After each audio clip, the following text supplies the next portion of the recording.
இயேசு கிறிஸ்துவில் பிரியமுள்ள சகோதர சகோதரிகளே, அன்னையுடைய அன்பு பிள்ளைகளே, இயேசுவின் இணைய நாமத்தில் உங்கள் அனைவருக்கும் இனிய காலை வணக்கம். இன்று வியாழக்கிழமை. இன்றைய நாள் இனிய நாளாக ஆசீர்வதிக்கப்பட்ட நாளாக அமையட்டும். ஆம் பிரியமான சகோதர சகோதரிகளே, இந்த அருமையான இனிமையான நாளில் ஆண்டவரை நம்புவோருக்கு எந்த குறையும் ஏற்படாது. பிரியமான சகோதர சகோதரிகளே, ஐரோப்பிய நாட்டை சார்ந்த புகழ்பெற்ற மறைப்பணியாளர் டேவிட் லிவிங்ஸ்டன், இவர் ஆப்பிரிக்க நாட்டில் சிறு சிறப்புமாக மறைப்பணியாற்றி வந்தார். இவருடைய கிராமத்தைச் சேர்ந்த ஒரு சில நபர்கள் இவருக்கு கடிதம் எழுதினார்கள். நம்முடைய கிராமத்தை சார்ந்த ஒரு சில இளைஞர்கள் உன்னோடு பணியாற்ற மறைப்பணியாற்ற தயாராக இருக்கின்றார்கள். ஆனால் அவர்கள் கேட்பது, ஆப்பிரிக்க நாட்டிற்கு வருவதற்கு நல்ல சாலை வசதி உண்டா என்று கேட்டிருக்கிறார்கள் என்று. இதையெல்லாம் படித்து பார்த்த டேவிட் லிவிங்ஸ்டன் மறைப்பணியாளர், ஒருவேளை இளைஞர்கள் நல்ல சாலை வசதி இருந்தால்தான் ஆப்பிரிக்க நாட்டில் பணியாற்றுகிறார்கள் என்றால் அப்படிப்பட்ட இளைஞர்கள் தேவையில்லை. சாலை வசதி இல்லை என்றாலும் இருக்கக்கூடிய வசதி வாய்ப்பை வைத்து மறைப்பணி ஆற்றுவதற்கு விருப்பம் உள்ளவர்கள் விண்ணப்பிக்கட்டும் என்று கூறினாராம். பிரியமான சகோதர சொல்லே, இந்த நாளில் நமக்கு சிந்தனைக்கு அழைப்பு விடுப்பதெல்லாம், சீடத்துவ வாழ்வு என்பது ரோஜா மலரை போல அல்ல, ரோஜாவோடு இணைந்திருக்கக்கூடிய முற்களை போல. மீனவர்கள் கடலிற்கு சென்று செல்வத்தை சேகரிக்கின்றார்கள் என்பது அல்ல, ஆக்ரோஷமான அலைகளையும் ஆக்ரோஷமான அந்த கடலையும் அவர்கள் அனுபவித்தான் ஆக வேண்டும். பிரியமான சகோதர சொல்லே, இன்றைய நாளுடைய நற்செய்தியில் ஆண்டவர் படகில் ஏறி போதிக்கின்றார். இரவெல்லாம் மீன்பாடு இல்லாத ஒரு சூழ்நிலையில் ராயபுரம் அவருடைய சார்ந்த சீடர்களும் சோர்ந்து போய் தளர்ந்து போய் இருந்தார்கள். அப்போதுதான் ஆண்டவர் கூறுகிறார், இன்னும் ஆழத்திற்கு சென்று மீன் வலையை வீசுவோம் என்று.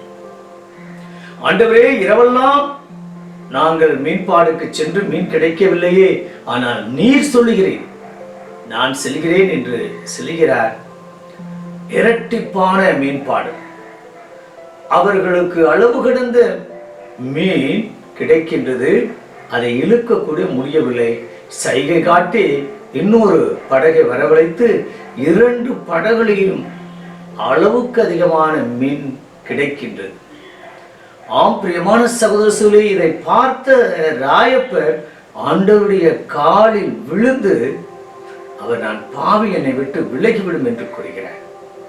பிரியமான சகோதரர்களே, நீ மீன்களை பார்த்ததால் இப்படி பேசுகிறாய், நான் உன்னை மனிதர்களை பிடிப்பவர் ஆக்குவேன் என்று ஆண்டவர் அவருக்கு அழைப்பு விடுக்கின்றார்.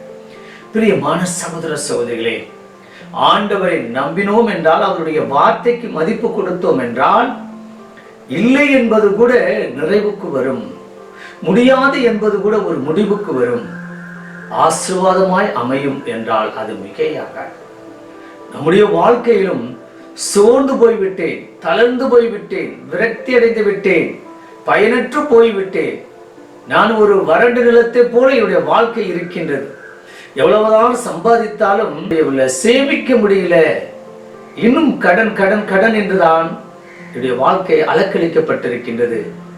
இவையெல்லாம் மாற வேண்டும் இயேசப்பா, நீர் எங்களோடு அன்று ராயப்பருடைய படகில் பயணித்தது போல எங்க வாழ்க்கையில, எங்க குடும்பத்துல, எங்க தொழில நீங்க வாங்கப்பா, எங்களோடு பயணிங்க, நீங்க சொல்வதை நாங்க கேட்கிறோம். ராயப்பர் கேட்டால் அதிக மீன்பாடு கிடைத்தது. அதே போல உங்களுடைய வார்த்தைக்கு செவிமடுப்பவர்களாக வாழ். நாங்கள் உம்முடைய பிள்ளைகள், உம்மை நம்பியே வாழ்கின்றோம்.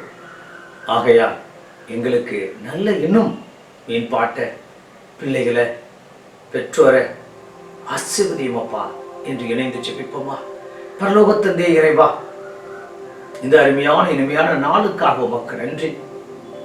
மீன்பாடு இல்லை என்ற சூழ்நிலையை மாற்றி அமைத்தீரே, மீன்பாடை அபரிதமாக கொடுத்தீர்.